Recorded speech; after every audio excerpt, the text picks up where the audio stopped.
You're calm. Then something hits. A word, a look, a silence. And before you think, your body moves. Heat, tightness, a drop in the stomach. That's the first layer.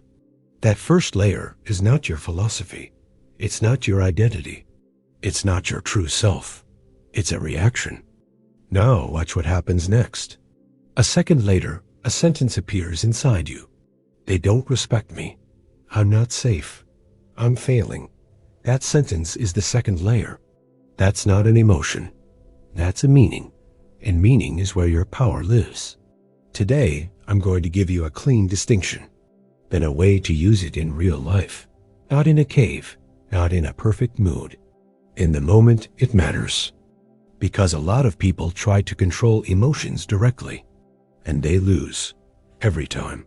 Not because they're weak, but because they're fighting the wrong layer. Here's the key. Emotions are automatic movements of energy. Feelings are interpretations you attach to that movement. You don't choose the wave. You choose what the wave means, and that choice is mental alchemy. Let's make it obvious with one scene. Someone you care about doesn't reply. Immediately, contraction, pressure in the chest, restlessness. That's the reaction. Then the mind paints meaning. They're pulling away. I did something wrong. I'm being abandoned. Notice something. The same trigger. 3 different meanings, 3 different feelings. So what changed? Not the event. Not the body's first surge. The interpretation.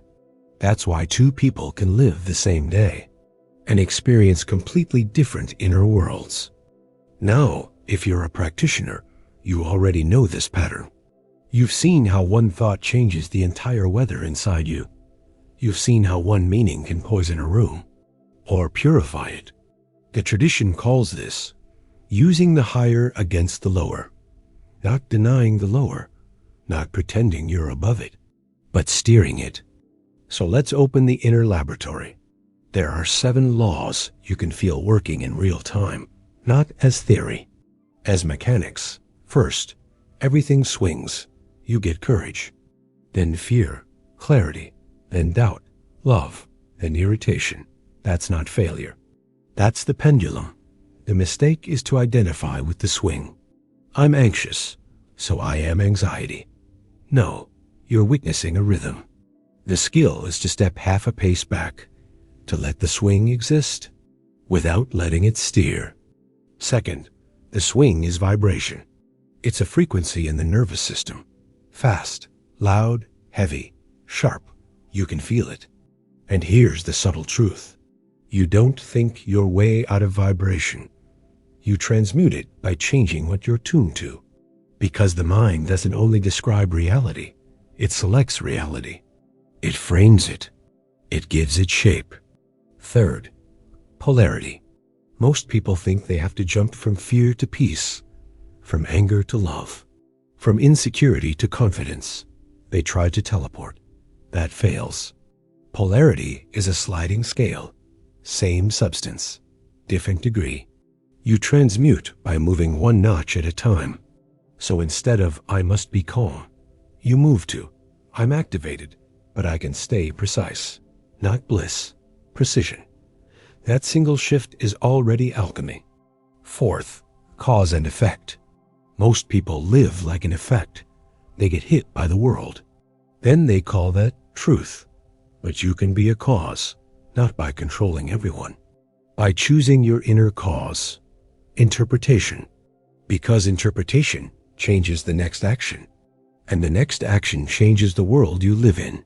Fifth, correspondence. What happens outside meets what's active inside. Same event, different inner lens, different result. When you change the inner lens, the outer world stops proving the same story. Not because reality is fake, because your selection is different. Sixth, mentalism. Your lived universe is filtered through mind. The body reacts. Then the mind builds a world around that reaction. Seventh, gender. Not biology, function. Inside the mind, there is a receptive force. It receives impressions. It absorbs atmospheres. It gets moved, and there is a directive force. It names. It decides. It shapes meaning. When the receptive dominates alone, you drown in impressions. When the directive dominates alone, you become rigid. When they cooperate, you become sovereign. Now let's turn this into a tool you can use in 10 seconds. When you get hit, do not ask, "How do I stop this emotion?" Ask one cleaner question. What meaning am I attaching right now? Because that's the lever. Here's the 3-part split. Reaction. Name it like weather. Tightness. Heat. Drop. No story. Interpretation. Catch the sentence. They're rejecting me. I'm in danger. I'm not enough. Agency. Choose the interpretation that gives you power. Not the one that feels most dramatic. Not the one that feels most familiar. The one that makes you precise. Example. Reaction. Tight chest. Interpretation A. They don't care. Interpretation B. I don't have enough information yet. B creates space. B creates patience. B creates clean action. This is not suppression. It's steering. And if you practice this consistently, something strange happens. Your reactions start arriving with less dictatorship. They still come, but they don't own you. Now let's add one more layer from the lab. A support tool that works by correspondence. Gemstone essences are used like tuning forks, not to erase emotion, to remind a center of its balanced frequency, like retuning an instrument that drifted. If your reactions live in the solar plexus that burn in urgency, that need to control a yellow, fire-coated preparation is traditionally used to support maturity, learning, and a warmer self-command. If your issue is mental fog, where every emotion instantly becomes a catastrophic story, a clarity-coated essence is traditionally described as supporting calm discernment, essential versus non-essential. And when the real battle is the clash between thinking and feeling, the heart is treated as the mediator. Green. Balancing. Holding both without collapse. Use this idea properly. Not as superstition, as a ritual of attention. Because ritual does one thing better than motivation. It makes you consistent. And consistency is what rewires interpretation. So here's the whole teaching in one line. You may not control the first wave, but you can choose the meaning. And meaning shapes vibration. Vibration shapes action. Action shapes destiny. That is mental alchemy. If this video sharpened your inner control panel, like and subscribe. And next time the wave hits, don't fight the sea. Steer the meaning, and you stop being dragged by the pendulum.